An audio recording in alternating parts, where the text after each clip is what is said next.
Have you ever organized the space and a week later it is right back to being unorganized? Did you know that actually 3 out of 4 people say that they are not naturally organized? And for a long time, I thought that that included me. I would clean my shop, I'd buy bins, I would literally label everything, and somehow my main work table always turned into a dumping ground. And the frustrating part was, I wasn't being lazy. I genuinely wanted organization. And yet somehow it still crept back in without me even realizing it. Then I realized something that no one had ever explained to me. The problem, see, it wasn't organization, it was that the space didn't have a clear job. So stick with me to the end of this video because I'm going to show you the simple framework that finally fixed this for me. And once you see it, you won't look at your space the same way again. Work, storage, support. Now, last week I shared my shop tour, and judging by the comments, it definitely struck a nerve. A lot of you said the same thing, just in a different way. I'm just not organized. But I don't think that that's the real problem. Now, hear me out. There's a deeper layer that almost no one talks about. And if you skip this, organization cannot survive. So, let me ask you a question. Have you ever tried to organize a space, right? Your shop, your garage, your closet, your pantry, fill in the blank, and you felt overwhelmed before you even started? Well, if so, there is a reason for that.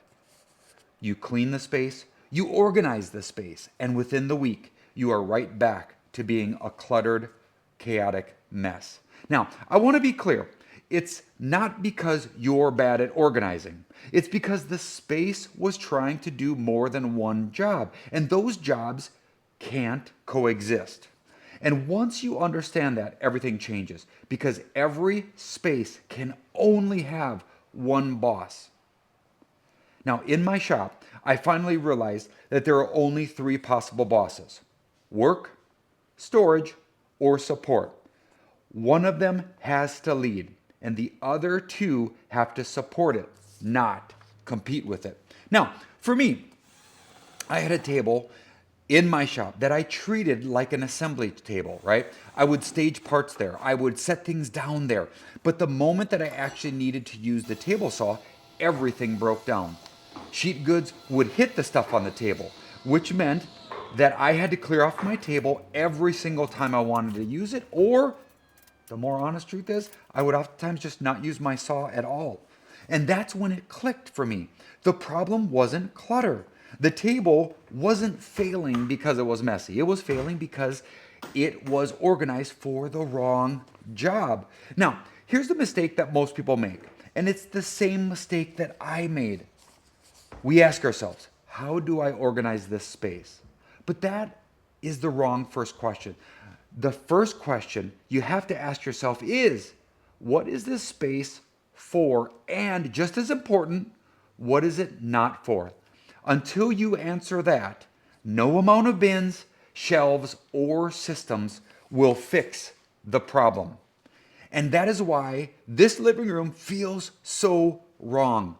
Not because it's messy, not because it's disorganized, but because it violates the job of the space. Living rooms aren't for tools, no matter how neatly they're arranged. Now, here's another thought that a lot of people have when their spaces keep falling apart. They'll say to themselves, am I lazy? But most shops or spaces don't fall apart because people are lazy, right? They fall apart because one space is trying to do too many jobs at once. Now, in my particular case, it was the outfeed table. I expected it to be a work surface. I expected it to be storage, and I expected it to support everything in between. So I would stack totes on it. I staged parts on it. I set things there just for now. And you know how that goes. And then I tried to actually work on it. And suddenly, that's when the function completely broke down, right? Not because I failed, but because it had too many bosses. And once I finally understood that, everything started to change. Not because I organized better, but because I finally understood what each space was meant to do. And there are three distinct ways that a space is meant to function.